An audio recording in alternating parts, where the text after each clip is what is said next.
Hi folks, today I'm going to be showing you how to paint up this fall-themed Tree-Revenant for the Sylvaneth army.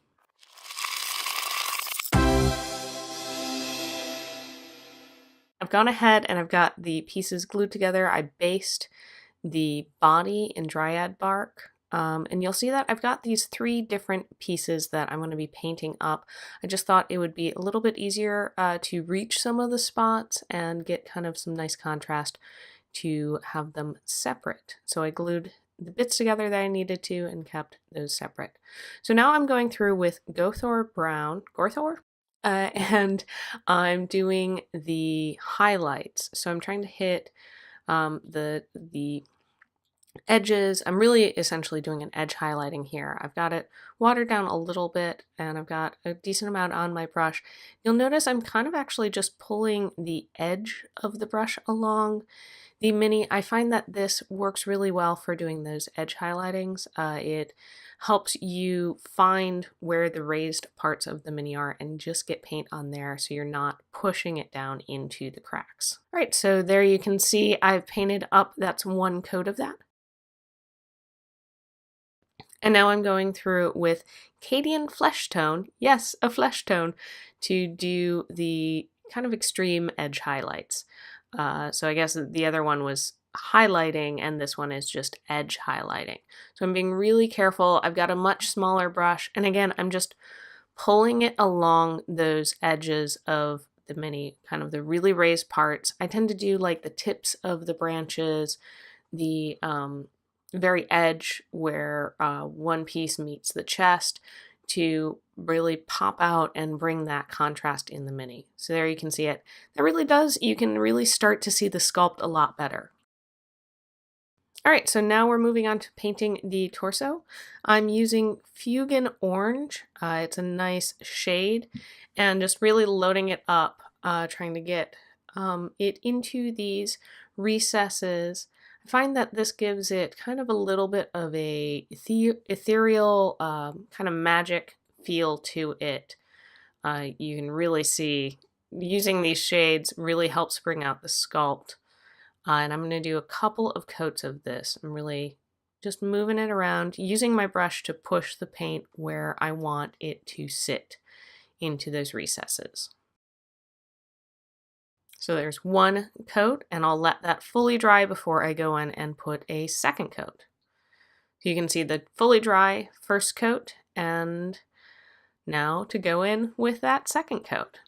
So now I'm going back in and I'm focusing more on the areas that I want to be a little bit darker. I'm still kind of getting a second wash over all of it, but really pulling this color into those recessed areas, into the areas that would naturally be shadowed. So there you can see that's a second coat fully dried. Now I'm going in and I actually mixed in about 1/3 Fuegan Orange just with a white. And again, I'm doing some essentially edge highlighting, taking a little bit on my brush and just pulling it across mainly the facial features. I also hit the chest and some of the shoulder to bring those raised areas out and really accentuate between the light and dark areas. So this just helps pop those features a little bit more. You can see there I got a little bit too much on there and sometimes I just use my finger to kind of dab it off. You can also dry off your brush and then go back in with your brush to pull some of the paint off if you don't want to use your finger. And this is especially good if you're doing some more detail work because your finger might smudge the paint a little bit. All right, so there you can see that is all dried up. And now I'm going through with white and cleaning up the shade that had gotten on the weapon because I want this to really be a bold contrast from the body. And instead of trying to be super careful, I figured I can just go back through with white, get a nice, good white base for what I've planned for this weapon. So you can see that's all cleaned up. And now I'm going to be going through with Nihilakh Oxide. Sorry if I'm saying that wrong. And I'm going to do just essentially a wash of this. So I'm being careful as I'm going around the fingers because I don't want to have to go back and try and redo the shade.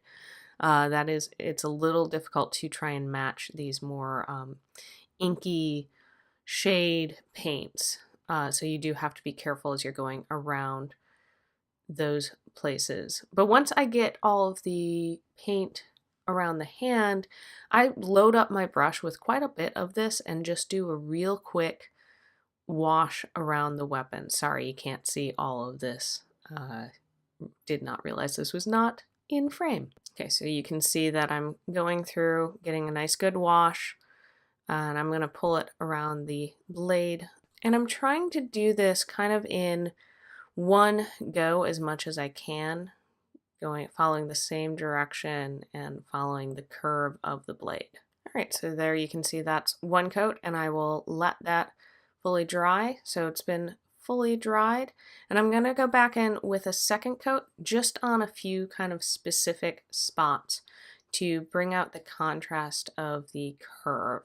So I decided to go with the inside on the top, and I'm actually doing the outside on the bottom to give a little bit more shape to the weapon. Also going back through with some of the handle to add a little bit more of this saturated color. And I move the mini kind of all over the place just so that I can get a good view of what I'm painting. That's one of the reasons I like putting minis on corks. All right, so now I'm moving on to the banner, and I'm doing the inside fabric, a Averland Sunset. So I'm just going through, trying to be careful not to get this too much on the leaves and the other raised heraldry on this banner. Is heraldry the right term? I hope so. Again, using a fairly fine brush so that I can get into these spaces. But since I'm going to be going back and painting that part second, if it gets a little bit on there, it's not a big deal. We'll paint over it. Okay, so here you can see I finished doing one coat of that. And I actually found one coat was pretty good. I went back through and did a little touch-ups here and there. Now I'm going through with Loren Forest to paint these leaves, and I'm also going to do the kind of antler type swooshes to the side in this color as well. I'm trying to be real careful. I am trying to get down around the sides a little bit, but not down onto the flat part. So this is, be patient and take your time. All right, so there you can see that's all painted up.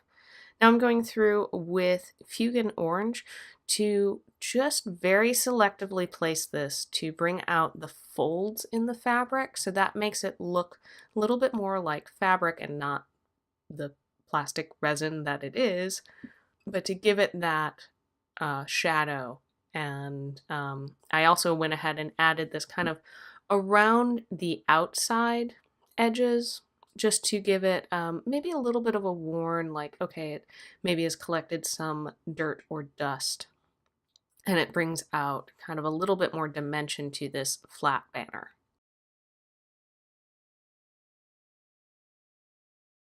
All right, so there you can see it's all dried up. Now I'm going through with Elysian Green to just bring a little bit of highlight and to the green parts. So I'm trying to focus this right on the very top. Again, it just gives it a little bit more depth to the piece. Okay, so that's all dry. And now I'm going to go through and with Mephiston Red, I'm going to paint pretty much most of the banner. So I decided to start on this back area, just kind of really being not super careful because nothing else has been painted, and I'll go back through and touch up, paint over it with these other colors. Trying to be a little careful, not being super sloppy, but I don't have to be as stressed about being super precise on the back here. Now, once I move around to painting the front, I'll be much more careful because I don't want to mess up that banner that I've already painted. So I'm just getting these border around the banner and I'll follow it all the way down to that tip. I thought red would be a nice color to contrast against the yellow, give it a nice fall color. So there you have it. That's all based in. I was able to do just one coat of it, but you might need to do 2.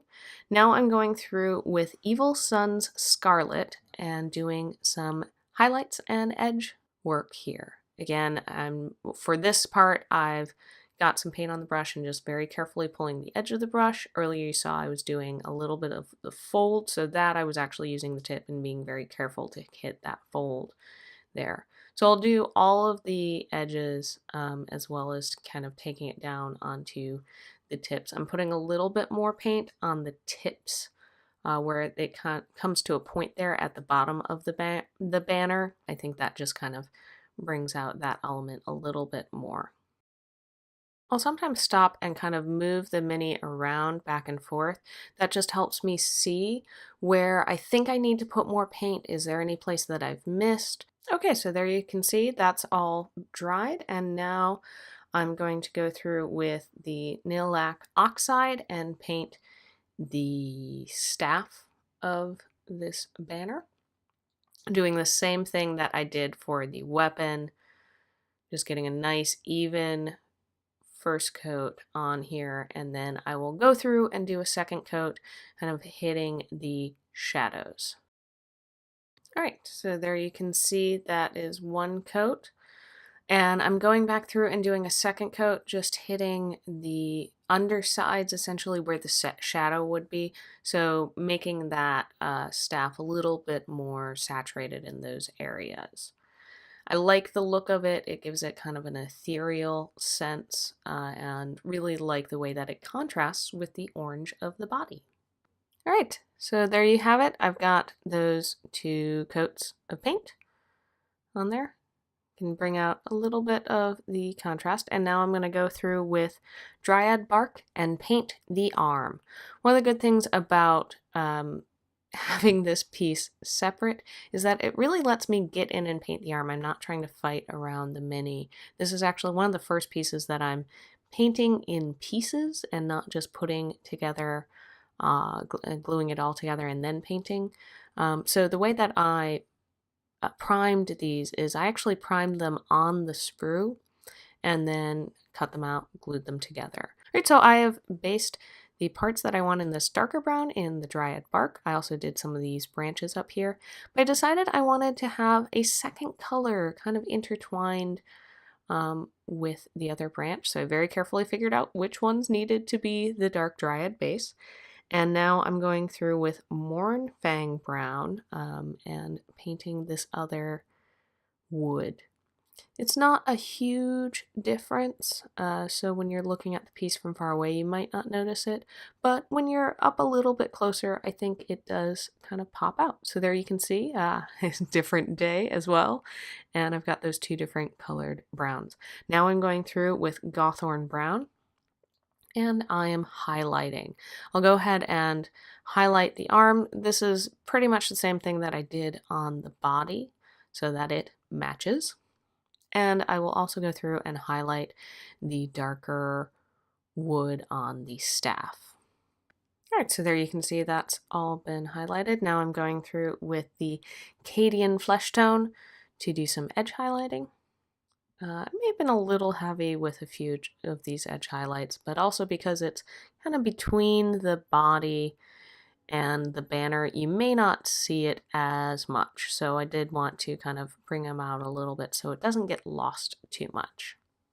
Alright, so there you can see I have glued the arm to the body. And now I'm going through and doing some edge highlighting, again with the Cadian Fleshtone on the dark and the lighter parts of the wood. I did 2 different colors for the highlights. So this is actually Skrag Brown for the highlights on the lighter parts of the wood. If you're doing a whole army in the same color tone or doing a bunch of units, it might be helpful once you've figured out the color scheme to write down the paints that you used and in what order. That way you can remember. You don't have to sit there and go, oh shoot, did I use Skrag Brown or did I use Gorthor Brown, and try and match those colors. You just have it written down and keep track of it. Also, if you're making mini painting videos. I've started doing this especially with my dryads, where sometimes I will have the time to paint a whole unit, other times I'll paint one or two, and then it's a couple weeks before I can actually get back to it. Then I'm not trying to remember back a few weeks, okay, what was the process, what colors did I use, and in what order. It's all kind of jotted down to help save your brain space. So there you can see that's all been painted up. And now I'm going to go through and I'm just doing a little bit more edge highlights here, just on some of the tips of these branches to bring it out a little bit more of a contrast. And here is where I'm actually using the Cadian Fleshtone, and I'll go back to the lighter shades as well a little bit. All right, so I've got that all painted up. So now I'm going to paint with P3 Blighted Gold these little medallion type things. There are two of them on this particular piece. I've noticed most of the Sylvaneth models have these little pendants, token things. And I've decided to just paint them metal. I like the Blighted Gold. It's not quite as shiny. Looks like something that perhaps has been out in the forest for a while. Alright, so now I'm going to go through and paint the leaves. Since this is a fall themed, I'm basing it in Mephiston Red. Gives it that nice, deep, saturated red color.